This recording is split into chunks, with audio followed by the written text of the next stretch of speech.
I was deep in the fourth quarter compliance logs, scrubbing retention flags, revalidating checksum trails, redlining file names that hadn't been touched since before the merger, when the door slammed open like a kid throwing a tantrum in church. He didn't knock. Of course he didn't. New CO. New smell of ego and menthol body spray.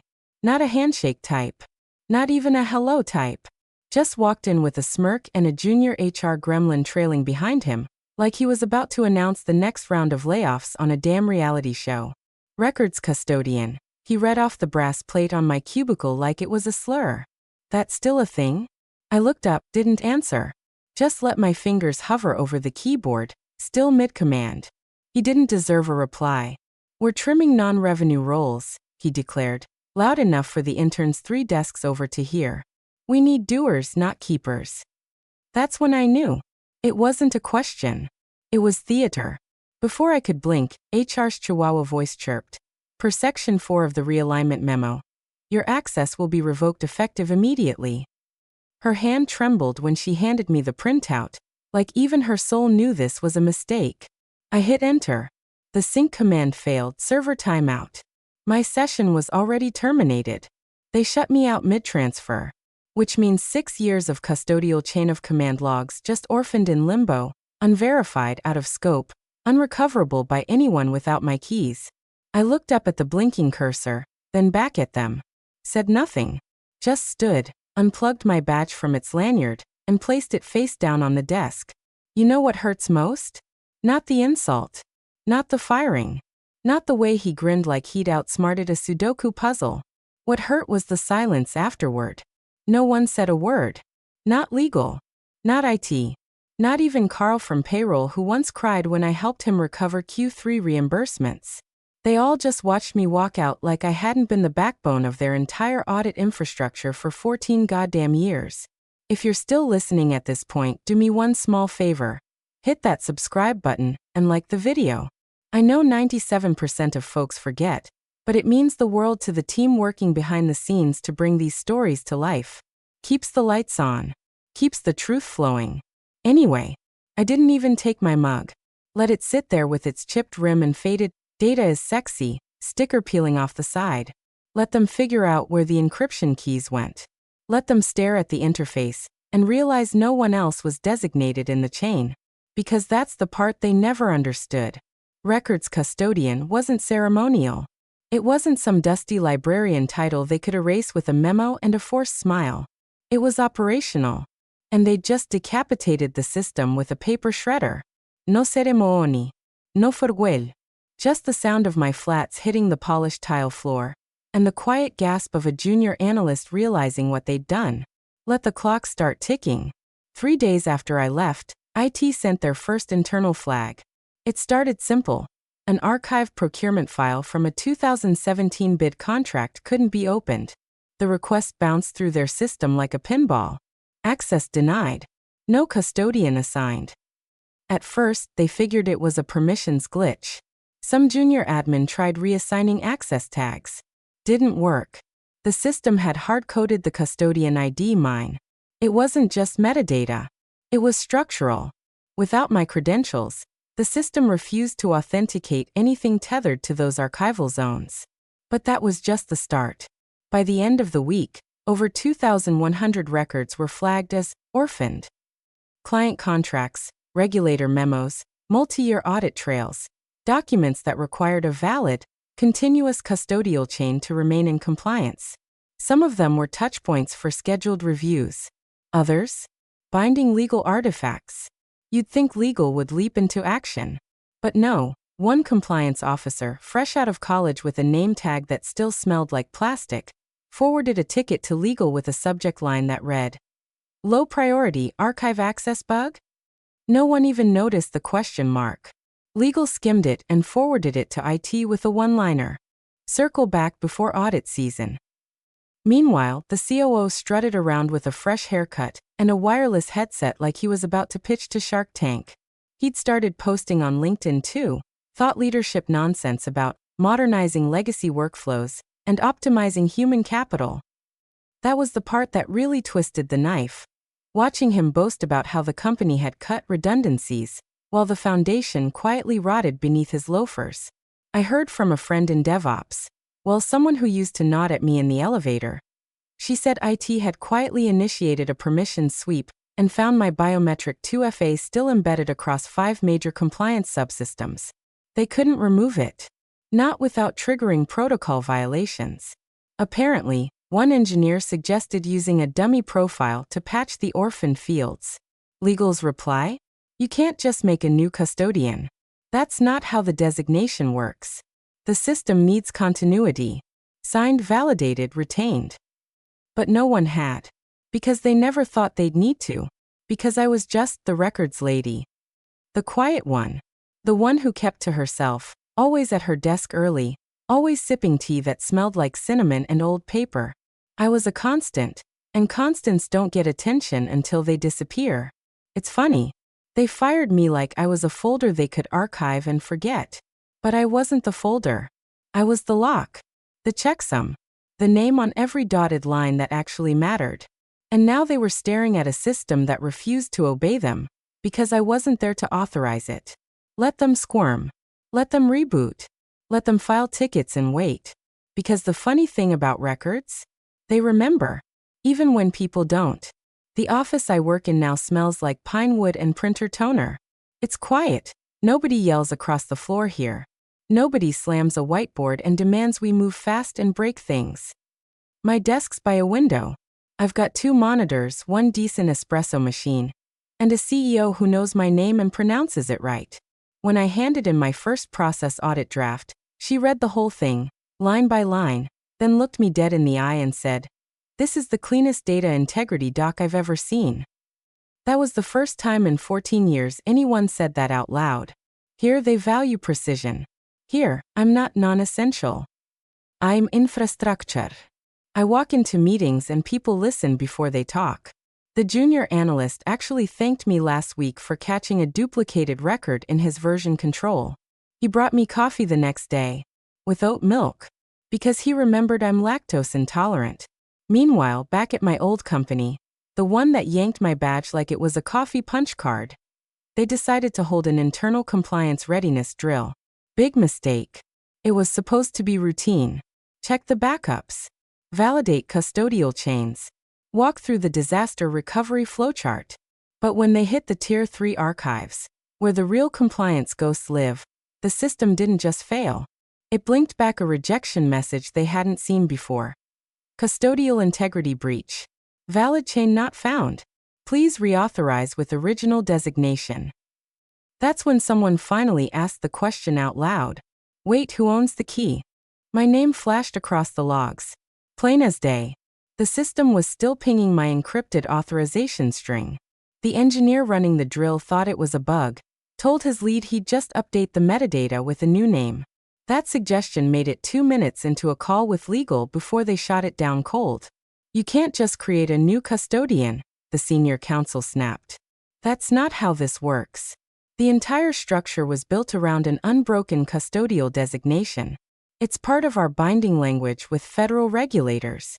You break that chain, retroactively or otherwise, you invalidate the entire system. The room went quiet, apparently.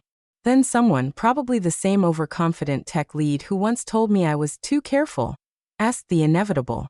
Can we just roll back permissions? Like copy her account. And legal, tired and pale, and probably wondering why they hadn't asked me before letting me go, muttered. No. She was singularly validated. Fingerprint, keystroke cadence, full biometric 2FA. That designation was her. Legally. Functionally. You can't fake a failsafe. From what I heard, that's when the panic really set in. Because while they were busy slashing overhead, they forgot I was the firewall. And not a digital one. A human one. The kind that, once removed, collapses access across the entire archival map. But I didn't know any of this at the time. I was too busy reviewing retention policies at my new job. Too busy showing a grateful team how to build audit trails that didn't rely on duct tape and prayer. I was busy living. They, on the other hand, were still learning how to die slow. 3 days. That's how long they had once the envelope landed on their legal floor like a live grenade with a countdown timer already ticking. It came from the Office of Federal Oversight. Plain white paper, stamped with the seal that makes CFOs sweat and CEOs forget how email works. Notice of scheduled regulatory audit. It read, live assessment will commence in 72 hours. Full compliance required. All custodial designations must be active and traceable. No ambiguity. No wiggle room. They cracked it open on a Thursday morning. I heard about it by lunchtime. Small town loud mouths. The kind of news that travels fast when your old company's about to be bled dry in front of a federal regulator with a clipboard and no sense of humor. The COO, in all his gum-smacking glory, apparently read the notice, blinked twice and said, "We've got this." I almost admire the confidence. Almost.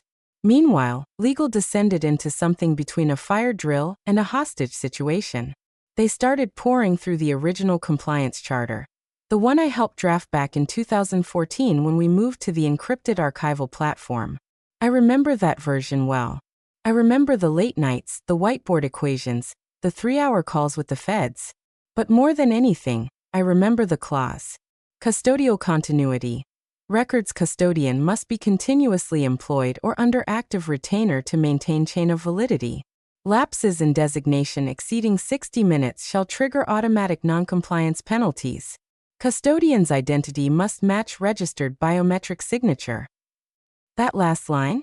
I wrote it. Suggested it, actually. They loved it at the time, said it made us look serious about integrity. Now it looked more like a noose. One of my old co-workers, still friendly despite the silence when I left, told me the head of legal went white when she read it. Not pale. White. Like she'd seen the ghost of a million missing PDFs float past her desk. They checked the HR logs. Verified the termination timestamp. Matched it against the agency's audit clock. Fired me on a Monday. Audit starts Friday. 0 hours retained. No contract. No continuity. The penalty clause? Automatic. Unforgiving. Irrevocable without live custodial override. They tried scrambling. Whispered about backdating a consulting agreement. Even floated the idea of forging a placeholder file. But that system? That system knows when it's being lied to. I made sure of that. And while legal panicked and IT wept into their JIRA tickets, I was at my new job, in a quiet glass office, sipping rooibos and drafting version control policy for a team that actually cared. I got the LinkedIn ping just after lunch. Head of legal. No message, just a connection request. I stared at it for a second. Then I clicked ignore. There's a silence more powerful than any scream. Mine was humming through their servers now, line by line, lock by lock. They walked in like ghosts in press suits. 2 men, 1 woman. No smiles. No handshakes. Just badges and clipboards, moving through the front doors like they'd done this 1,000 times, and never once needed to announce themselves. Regulators from the Office of Federal Oversight don't do small talk. They don't wait for coffee. They don't care if the Wi-Fi is slow. They walked straight past reception, past the mural of the company's values wall, which ironically still listed transparency in gold vinyl letters, and into the boardroom where legal, HR, and the ever-confident COO had gathered like they were prepping for a TED Talk instead of a federal audit. The lead auditor didn't even sit. Where's your records custodian? No good morning. No context. Just the question, flat, surgical, and already 3 steps ahead. There was a pause. Not the polite kind. The kind of pause that makes hearts pound and stomachs curl. The COO blinked. Well, that role's been transitioned. Transitioned to whom? The regulator asked, already flipping through a printout. We have a signature on file. It's required for access to Tier 3 archival logs. Name on file is, he paused and tapped the sheet her. He turned it around. My signature, bold and black, printed beneath the compliance charter I helped draft. Dated. Timestamped. Logged. The HR director's voice cracked. She's no longer with the company. How long ago? Legal whispered something. COO waved a hand. We've got interim measures in place. The regulator didn't blink.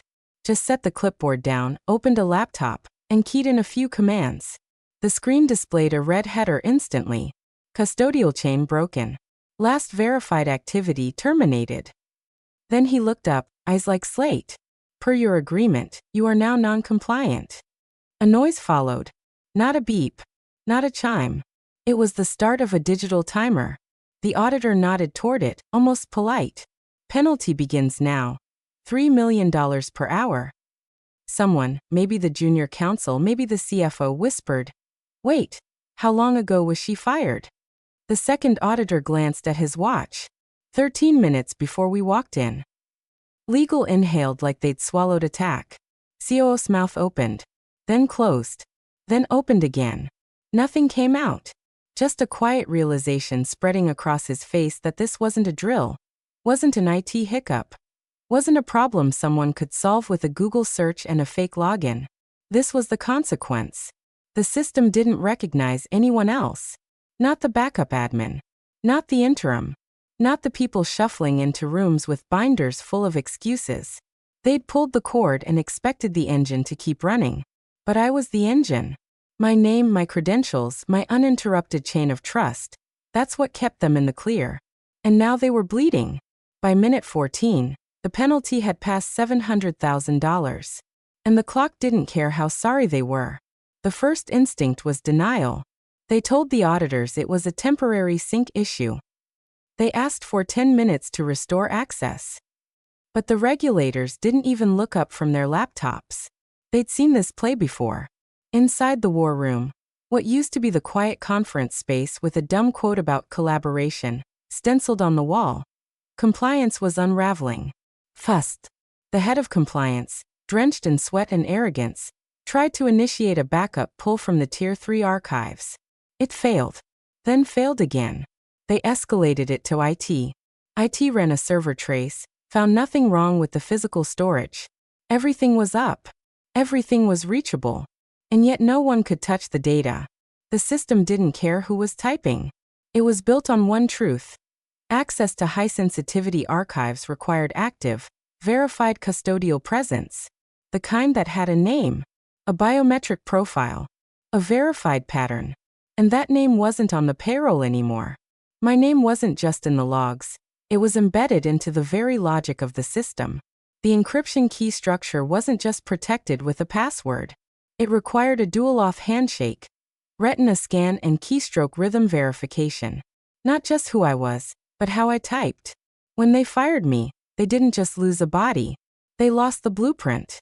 Someone in the room panicked and tried to clone the backup server onto a local instance. An unauthorized override to trick the system into granting access. It triggered a security protocol. Instant lockout. 3 more users banned. 2 admin credentials revoked. The system treated it like a breach attempt, because technically it was. That's when IT stopped speaking in complete sentences and started just muttering acronyms and timestamps. The COO, now sweating through his button-down, banged a fist on the table. Somebody fix it. But nobody moved. Because the people in that room weren't stupid. They knew. Every one of them had seen the same cascade. Permissions failing, systems stalling, the archive log flashing red with one message that hadn't changed since I was walked out. Custodian invalid. No override available. Reauthorize with designated entity. Legal tried calling in a third-party contractor. That failed too. The contractor was credentialed, but the system spat him out like a virus. They tried calling the platform vendor next. But the vendor had built the system under my specifications. They warned them then that the setup was unusual. Singular access, immutable logic trees, custodial integrity prioritized over administrative convenience. The COO didn't listen then. He wasn't listening now either.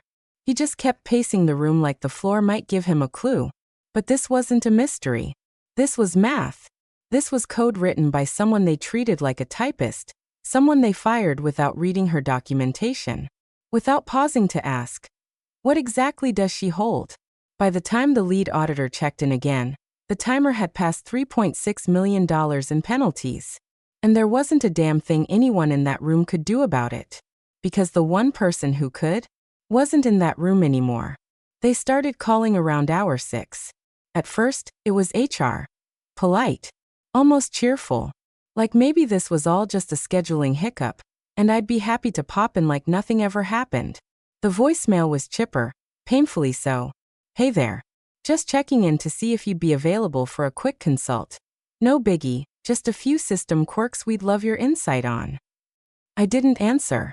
Then legal tried. 3 missed calls in a row from the general counsel's direct line. Then another one from her cell. The tone shifted. Less sunny, more tight. We need to clarify a few items regarding the archival system. It's time sensitive. Please call back. Still didn't answer. Then came the CFO. He left one voicemail. Just one. I could hear the tension in his breathing before he even spoke. He didn't waste time on pleasantries. I'm told you're the only one who can restore Tier 3 access. If that's true, name your fee. Call me. By the time the COO finally worked up the humility to dial my number, the voicemail sounded like it had been rehearsed, then broken apart by panic halfway through. Okay. Look. We need your help. I'll admit it. This got out of hand.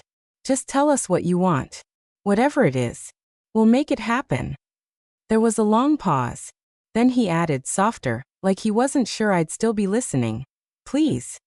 But I was listening. I just didn't care. See, the thing about being underestimated for over a decade is, after a while, you learn to play the long game. You document everything. You secure your work.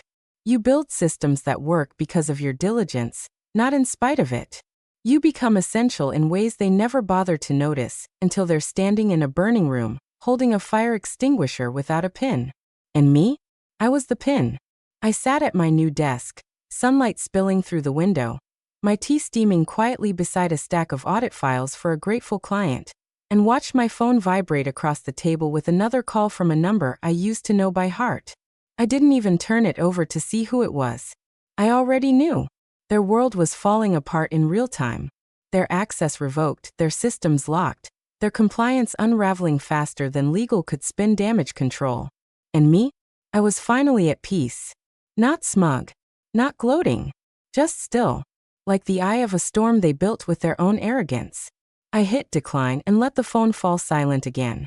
Let them learn what it feels like when the person they called non-essential becomes the only one who holds the key. Some debts aren't paid in dollars. Some are paid in hours, long bleeding hours that cost $3 million apiece. By hour 10, the penalty had crossed $30 million. By hour 12, they stopped pretending they could contain the fallout. The auditors didn't slow down. They weren't there to fix anything. They were there to document everything. Every missing record. Every failed access attempt. Every clause violation and time-stamped contradiction. The regulator in charge updated his running log with the same mechanical efficiency you'd expect from a forensic surgeon cataloging organs during an autopsy. Somewhere around 2:15 p.m., a journalist leaked the story. $3M/hour compliance meltdown ongoing at redacted.